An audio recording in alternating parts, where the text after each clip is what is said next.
బీఆర్ఎస్గా మారాక నష్టపోయాం, మళ్లీ టీఆర్ఎస్గానే ఉండాలనుకుంటున్నాం, వచ్చే ఏడాది పాదయాత్ర చేస్తానన్న కేటీఆర్. టీడీపీలో మంచి లక్షణాలున్నాయి, టీడీపీ అధినేత నేరుగా కార్యకర్తలను కలుస్తారు, బీఆర్ఎస్లో అది లోపించిందన్న కేటీఆర్. కన్నవారికి మేలు చెయ్యకపోయినా ఓకే, కుటుంబ సభ్యులను ఏడిపించొద్దు, కవిత తీరుపై కేటీఆర్ కమెంట్లు.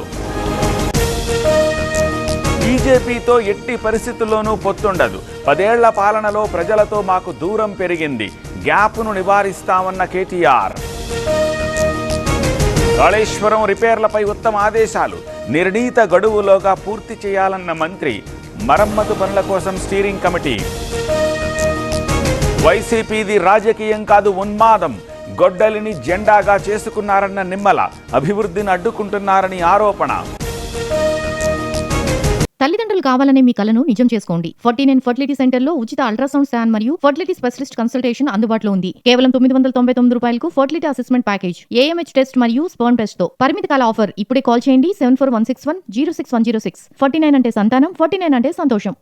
గత ప్రభుత్వం అప్పును బహుమతిగా ఇచ్చింది, వడ్డీలు కడుతూనే సూపర్ 6 అమలు, సంక్షోభాన్ని అధిగమిస్తున్నామన్న ఆనం. యాగంటి టెంపుల్లో అభివృద్ధి, 5.8 కోట్ల రూపాయలతో పనులు, భూమి పూజ చేసిన మంత్రి బీసీ జనార్దన రెడ్డి. మహిళా బిల్కి అంతా మద్దతివ్వాలి, అడ్డుకుంటే చరిత్రహీనులవుతారు, మహిళలు గుణపాఠం చెప్తారన్న బండి. హుస్నాబాద్లో పొన్నం పర్యటన, చెక్ డ్యాం ఫీడర్ ఛానల్కి శంకుస్థాపన, ఎల్లమ్మ చెరువు కట్ట పనుల పరిశీలన. కంపెనీల వ్యర్థాల దహనంతో కాలుష్యం, పరిశ్రమలపై చర్యలు తీసుకోవాల్సిందే, లేదంటే చెత్త వేస్తామన్న అనిరుద్ధ్ రెడ్డి. ఉపాధి హామీని నీరుగారుస్తున్నారు, గాంధీ పేరుతోనే కొనసాగించాలన్న సిపిఐ. అనంత జిల్లాలో బండ్లపల్లిలో భారీ బహిరంగ సభ.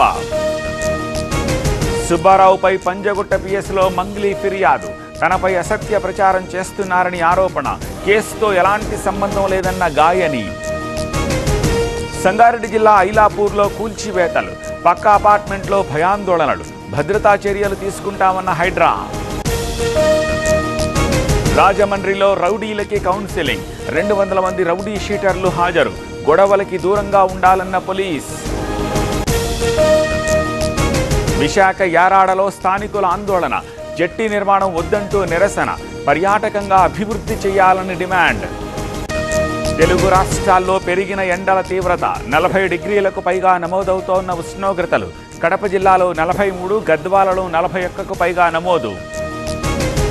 లెజెండరీ సింగర్ ఆశా భోన్స్లే కన్నుమూత, ముంబైలో తుది శ్వాస విడిచిన గాయని, రేపు శివాజీ పార్క్లో అంత్యక్రియలు. ఆశా భోన్స్లే దేశం గర్వించదగ్గ గాయని, ఆమె మృతి తీరని లోటన్న రాజకీయ ప్రముఖులు, సినీ ప్రముఖుల సంతాపాలు.